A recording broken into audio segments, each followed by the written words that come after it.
को आप पढ़ें। गुरुकुलों का काम केवल वेदों को पढ़ाना नहीं है, गुरुकुलों का काम है राष्ट्र की समस्याओं का अध्ययन करना। और अगर शासक उन राष्ट्र की समस्याओं पे काम ना करे तो गुरुकुल ऐसे योद्धा तैयार करे कि जड़ से उखाड़ दे समस्या।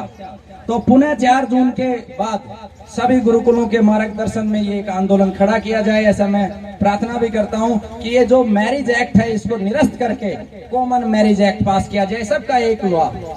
और आज इस राष्ट्र की जो कितनी भी अच्छी आप नीतियां बना लो, आज इस राष्ट्र में बहुत सारी समस्याएं महाराज जी, और हर समस्या के जड़ में देखोगे तो बढ़ती हुई जनसंख्या है।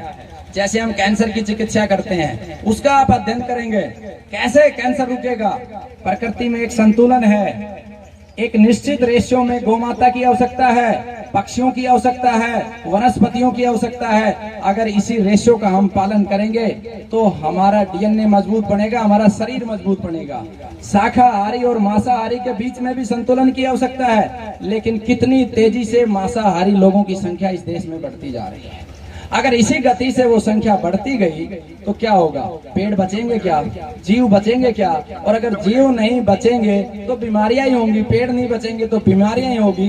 तो दूसरा जो मैं चाहता हूं, भगवान परशुराम के इस जयंती के उपलक्ष्य में आप सभी गुरुकुलों के मार्गदर्शन में दूसरा अभियान हमारा हो कि एक डाइवर्जेबल जनसंख्या नियंत्रण कानून, फ्लैट नहीं। अगर हम फ्लैट की बात करेंगे कि सबकी एक संतान हो, तो हमारे लोग तो पहले ही एक संतान कर रहे हैं। ऐसा कानून बने जिनके 6-6, 7-7 भाई हैं, उनको केवल एक संतान पैदा करने की अनुमति हो। और जैसे जैन है और जिनकी संख्या कम है उनको ज्यादा बच्चे पैदा करने की अनुमति दो, क्योंकि ये राष्ट्र तो हमारी संस्कृति का है, सनातन का है। इस प्रकार के एक जनसंख्या नियंत्रण कानून के लिए भी मैं चाहूंगा कि सभी गुरुकुल मिलके आगे बढ़े। आज ही के दिन सभी गुरुकुलों से चर्चा करने के बाद ये निर्णय लिया गया है कि समस्त भारत के गुरुकुलों की यूनियन का निर्माण किया जाएगा। और उस गुरुकुलों की यूनियन में सभी लोग मार्गदर्शक के रूप में, अध्यक्षता के रूप में, और सभी मिलके काम करेंगे। उन गुरुकुलों की यूनियन का एक ही कार्य होगा, क्योंकि जिस समय हम संकट में थे उस समय शायद अगर हमारे साथ एक भी मजबूत व्यक्ति खड़ा हो जाता तो जेल ना जाना होता। लेकिन मैं इसे सौभाग्य समझता हूँ, क्योंकि नहीं खड़ा हुआ तो बहुत सारी समस्याएं हमें पता चली और उन पे अब काम होगा। तो इस गुरुकुल यूनियन का मुख्य कार्य ये होगा कि गुरुकुलों की जो समस्याएं हैं उनके ऊपर भी हम कार्य करेंगे। जैसे 2018 में हमारे हरियाणा के मुख्यमंत्री जी ने ये घोषणा करी थी कि प्रत्येक गुरुकुल जो निःशुल्क शिक्षा देता है उसको सरकार निःशुल्क जमीन देगी। लेकिन उस घोषणा को आज कितना समय हो गया, किसी भी गुरुकुल को क्या वो जमीन मिली? ये यूनियन मिलके उस जमीन दिलाने का भी कार्य करेगी। सरकार कोई भी हो, लेकिन गुरुकुलों को आगे बढ़ाना है, इस हमारी संस्कृति को आगे बढ़ाना है।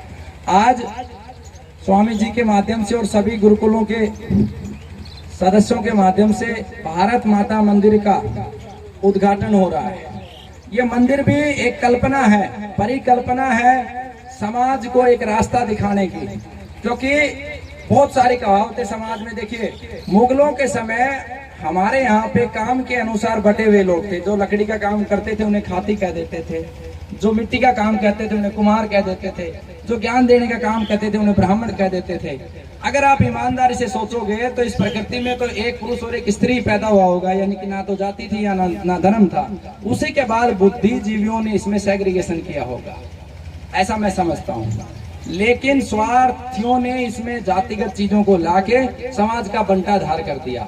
तो आज इस वैदिक सनातन भारत माता मंदिर में एक संदेश के रूप में सभी को समान रखते हुए आज इसमें गुरुजी के माध्यम से उसका उद्घाटन होगा और सभी गुरुकुलों के सदस्यगण साथ रहेंगे, उनके मार्गदर्शन में होगा। इसके अंदर भगवान श्री राम की, भगवान श्री कृष्ण की, भगवान श्री परशुराम की, संत रविदास जी की, गुरु नानक देव जी की, जैन धर्म के संस्थापक ऋषिदेव जी की और गौतम बुद्ध जी की प्रतिमाएं हैं। और जिन्होंने हमारी संस्कृति के लिए त्याग और बलिदान दिया है, महाराणा प्रताप जी की, पृथ्वीराज चौहान जी की, राजा सूरजमल की, ऐसे तमाम योद्धाओं की चित्र इस भारत माता मंदिर में रखे गए हैं, क्योंकि ये जो जातियों का खेल है, ये जानबूझ के झूठे झूठे चुटकुले बना बना के समाज में डाले जाते हैं। जैसे हमें एक चुटकुला बताया जाता था कि भाई हीर की यारी, सांस की बीमारी, कास का खेत, तंबू की सवारी।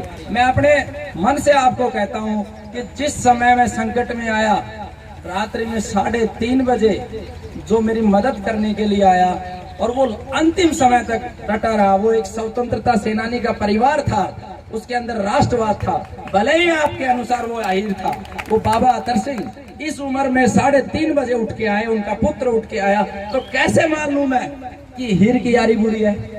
आज इसको, मेरे इस प्रकरण को जाति के साथ जोड़ने का प्रयास किया जाता है कि भाई राजपूतों ने विरोध किया।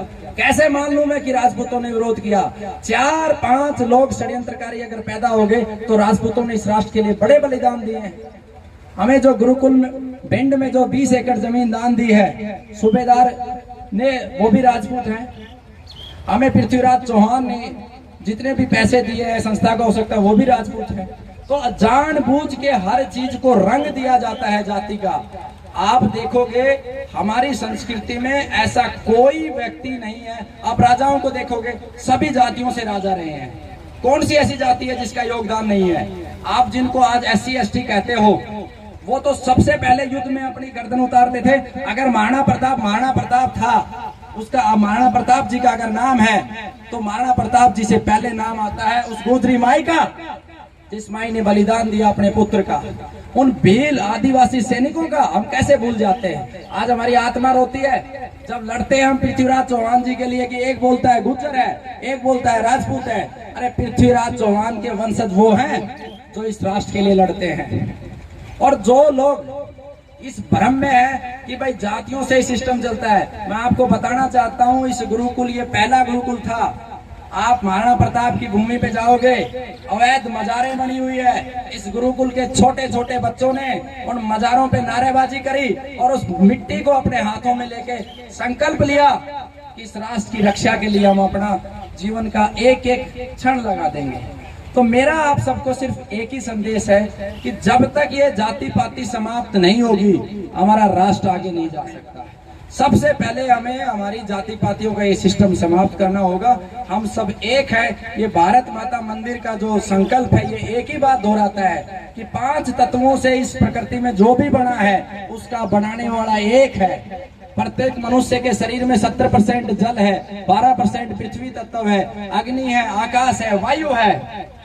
तो इसका मतलब हम सब तो एक ही हैं। किसने जाति बना दी, किसने धर्म बना दी? हम सब तो एक ही है। लोगों ने महाराज जी उस समय इस गुरुकुल में घुस घुस के छोटे छोटे बच्चों को धमकियां दी कि हम हाथ काट देंगे, नाक काट देंगे, मेले में नहीं आना। और जिस दिन मैं जेल से बाहर आया, मैंने आते ही, जब तक केस नहीं जीता था तब तक मैं शांत था, और जिस दिन मैं केस जीता उसी दिन मैंने प्रेस कॉन्फ्रेंस करके कहा था, अगर किसी ने अपनी माँ का दूध पिया है और वो समझता है तो मेरे बच्चों को हाथ लगा के दिखाए, क्योंकि मृत्यु किसी के हाथ में नहीं है, मृत्यु केवल ईश्वर के हाथ में है। और आज तक कोई नहीं घुसा। और आगे कहता हूं कि जिन लोगों ने उस सद्दाम हुसैन के साथ मिलकर इस गुरुकुल के खिलाफ षड्यंत्र रचा, वो कभी भी क्षत्रिय नहीं हो सकते, वो कभी ब्राह्मण नहीं हो सकते, वो कभी कुमार नहीं हो सकते, वो कभी अन्य जाति से नहीं हो सकते। उनके खून में गद्दारी है। जो गद्दार होते हैं उनकी कोई जाति धर्म नहीं होती। तो हमें सभी राष्ट्रवादी शक्तियों को, हम सब को मिलकर लड़ना होगा, तब जाके हमारा राष्ट्र आगे बढ़ेगा। और जो ये बच्चों को गोद लेने का प्रकल्प है, इसमें जो भी सहयोग राशि है वो गुरुकुल के रोगी ही देते हैं। गुरुकुल के सभी रोगी और जो निरोगी हो चुके हैं, आज तो करीब 40 कैंसर योद्धा हैं। बहन रेखा जी मुझे कह रही थी कि अब हमें रोगी ना कहो, हमारी रिपोर्ट सामान्य हो गई है। तो आज ये जो 40 कैंसर योद्धा है, ये हमारी संस्कृति का उदाहरण है महाराज जी। गौ माता के माध्यम से अब तक 1050 रोगी ठीक हो चुके हैं। गौ माता के माध्यम से ही 3 बार ये गुरुकुल ने सबसे ज्यादा कैंसर रोगियों को ठीक करके दिखाया। और क्योंकि जितने भी ये झूठे मक्कार लोग लगे हुए हैं इस देश में, जो पहली बार चिकित्सा में प्रतियोगिता हो, क्रिकेट की प्रतियोगिता होती है, हॉकी की प्रतियोगिता होती है, ताश की प्रतियोगिता होती है, शराब पीने की प्रतियोगिता होती है, लेकिन जो विषय जीवन से जुड़ा है उस विषय की कोई प्रतियोगिता नहीं। पहली बार इस गुरुकुल ने इस विषय पर चिंतन किया और प्रतियोगिताओं का आयोजन किया। और पृथ्वीराज चौहान जी ने सहयोग किया। चौथी प्रतियोगिता में 1 करोड़ रुपए की राशि रखी। दुर्भाग्य से हमारा उस समय जेल जाना हुआ। अब पुनः वो प्रतियोगिताओं का दौर जारी होगा महाराज जी, और सभी का निमंत्रण है। जून के माह में हिमाचल में चौथी प्रतियोगिता होगी। तो आप सबका बहुत बहुत धन्यवाद, बहुत बहुत आभार। आप लोग यहाँ पे आए, आपने बहुत प्रेम दिया, और विशेष रूप से आप सब रोगियों का तन मन धन से जिस तरीके से आपने संकट की घड़ी में कानूनी प्रक्रिया में गवाही से लेके अंतिम समय तक आप एक योद्धा की तरह मेरे साथ डटे रहे। मेरा जीवन का एक एक क्षण आप लोगों का ऋणी रहेगा। जब तक सांस चलेगी आप लोगों के लिए कार्य करेंगे। और मैं महाराज जी का भी ऋणी हूँ, धन्यवाद करता हूँ कि एक छोटे से बुलावे पे मेरे जैसे तुच्छ कार्यकर्ता, महाराज जी के पास 6-6 महीने के एडवांस कार्यक्रम होते हैं। समय लेने के लिए 10-10 दिन लग जाते हैं, 15-15 दिन लग जाते हैं, और उन्होंने सिर्फ कुछ नहीं देखा, सिर्फ एक ही बात देखी, गौ माता। ऐसा ही संकल्प प्रत्येक का व्यक्ति का होना चाहिए, लक्ष्य के अनुसार होना चाहिए। तो मेरी वाणी से आप लोगों को अगर कोई कष्ट पहुंचा हो तो मैं क्षमा प्रार्थी हूं, और आप सबका बहुत बहुत धन्यवाद।